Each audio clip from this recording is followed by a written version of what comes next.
Sea levels influence eruptions on volcanic island. This is the island of Santorini in the Aegean Sea, Thera. This is the caldera. Look at what happened, how it imploded.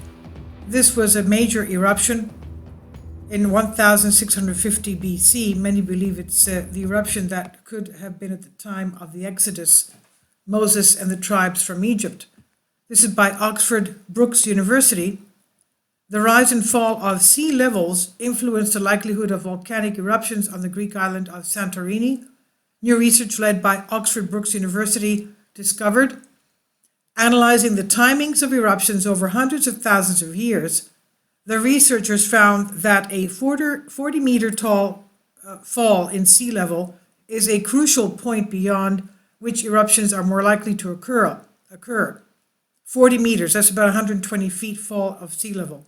The findings could have implications for millions of people living on other volcanic islands around the world. Santorini cliffs revealed history of eruptions. The research on the popular tourist destination was led by Dr. Christopher Sato, senior lecturer in physical geography at Oxford Brookes University. He says there are clues about past volcanic activity on Santorini in the layers of rock on the cliff face encircling the inner part of the island. A huge eruption 3,600 years ago caused the center of what was then a conical island to sink into the sea, revealing an extraordinarily detailed history of over 200 volcanic eruptions preserved within the remaining circle of the cliffs. So this particular volcano had over 200 eruptions. Comparing this eruption history to a sea level record allows us to show for the first time that the sea level has had an important role in determining the timing of eruptions in Santorini and probably at many other island volcanoes around the world. The mechanism is quite simple. Falling sea levels remove mass from the Earth's crust, and the crust fractures as a result. These fractures allow magma to rise and feed eruptions at the surface. The researchers say that eruptions at hundreds of other volcanic islands around the world may also have been influenced by fluctuations in sea level, Dr. Sato said. Kindly support my Patreon account. The daily posts are 5 videos daily, and they are totally different from what I have on my YouTube channel.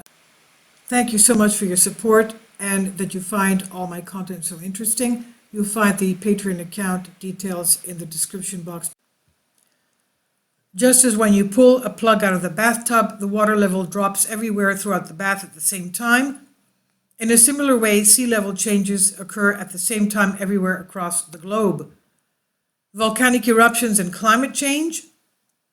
Volcanic eruptions can change the climate. For example, the eruptions in the Philippines' Mount Pinatubo in 1992 resulted in a fall in global temperature of 0.5 degrees Celsius. But Dr. Sato says the climate also impacts on volcanic activity. He says what is less we know that is that on long time scales, the climate can also affect volcanoes. As ice sheets retreated across volcanic landscapes after the last ice age, the removal of mass changed the stress conditions on the Earth's crust, allowing the features which fed volcanic eruptions to form more easily. As these ice sheets melted, the global sea level rose rapidly by around 100 meters, adding a significant mass to the crust around many volcanic islands, which in theory should alter their eruptive activity. Dr. Sato concludes 57% of the world's volcanoes are islands or are coastal and are often home to large populations. Further vital research is needed to fully understand the effects of changing sea level on these volcanoes and the risks they pose to their populations. Dr. Sato collaborated with researchers from Royal Holloway University of London, Keele University, the Oxford University, Uppsala University in Sweden, University of Portsmouth, and University of Leicester. It's called Leicester, University of Leicester. Eruptive activity of Santorini volcano controlled by sea level rise and fall. Published in Nature Geoscience. This is by Oxford Brookes University on phys.org. Please leave your comments and thank you for your support.